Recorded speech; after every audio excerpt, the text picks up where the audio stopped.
Mbak bisa masuk ke sini? Saya bisa masuk kemanapun yang jadi milik suami saya. Dia bukan pelakor. Dia belum berhasil ngerebut papa dari mama. Itu serius bininya datang. Pak Burhan menjadi guna-guna.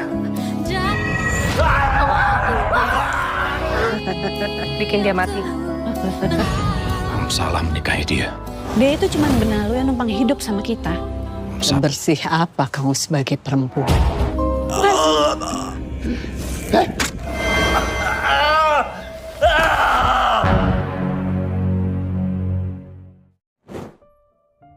Yang kita tahu biasanya kalau pelakor tuh emang gak tahu diri guys.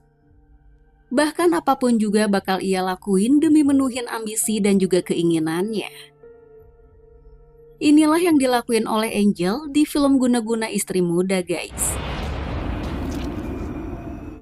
Setelah ia berhasil menikahi pria yang punya istri, Angel ngerasa gak puas kalau dirinya hanya dijadiin sebagai istri kedua.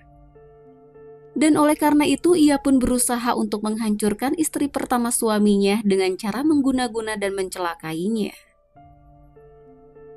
Film Guna-Guna Istri Muda ini merupakan remakean dari film yang berjudul sama dan pernah tayang di tahun 1977 silam. Di film ini kita bakal ngeliat bagaimana ambisi, keserakahan, dan kehancuran yang terjadi ketika seseorang melampaui batas kewajarannya. Lalu seperti apa keseruan cerita dari film ini? Dan mari langsung aja kita masuk ke dalam plot ceritanya guys.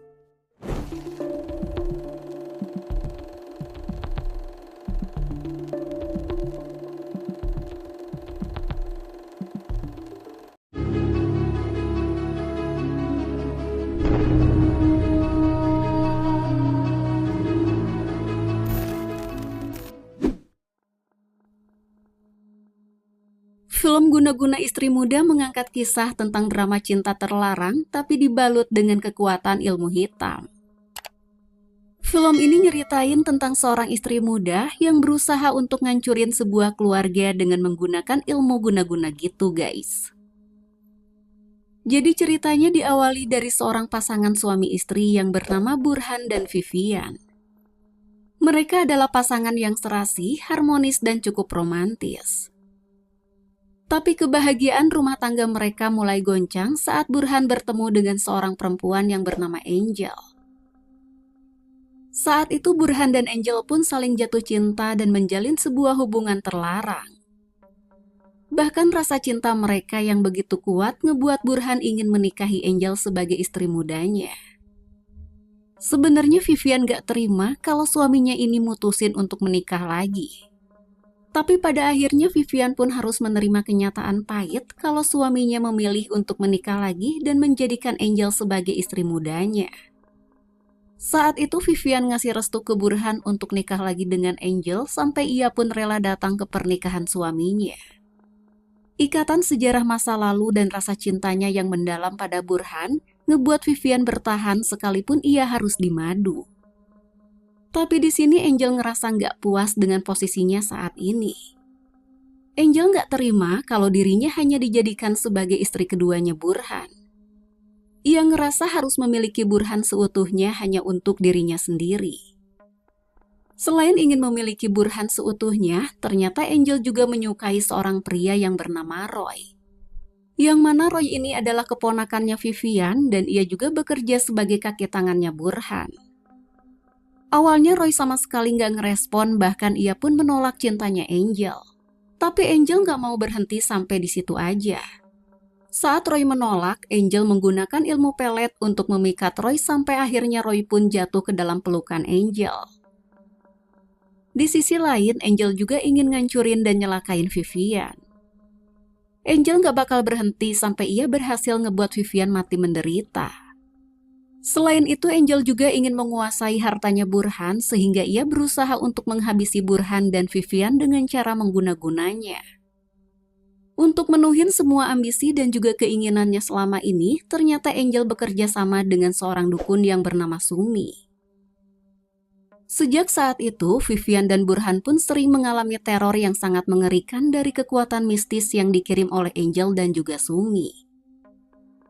Menyadari kalau semuanya terancam dan berantakan, Vivian pun bangkit untuk melawan Angel guys. Nah guys, itulah plot cerita dari film Guna-Guna Istri Muda, dan sekarang mari kita masuk ke dalam pembahasan filmnya guys.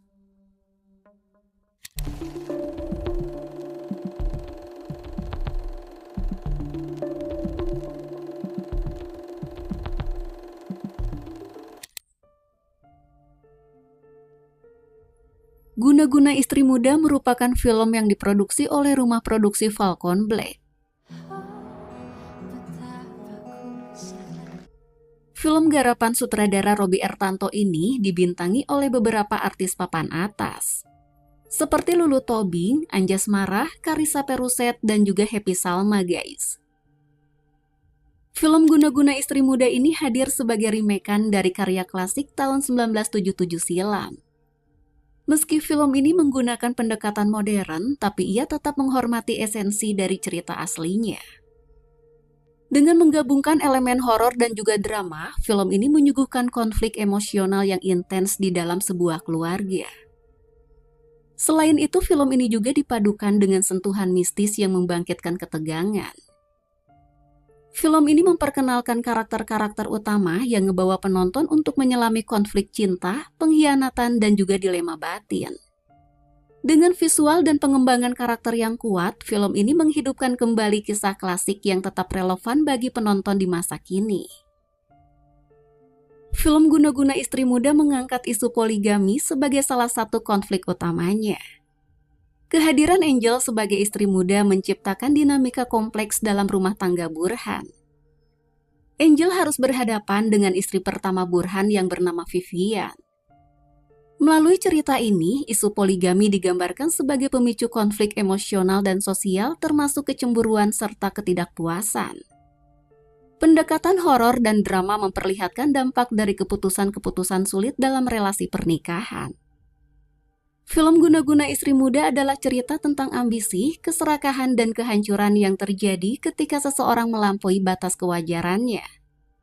Sehingga Robby Ertanto sebagai sutradara di film ini pun menjelaskan keinginannya agar penonton bisa merasakan kengerian di setiap adegan sambil memikirkan pesan moral dari film ini guys.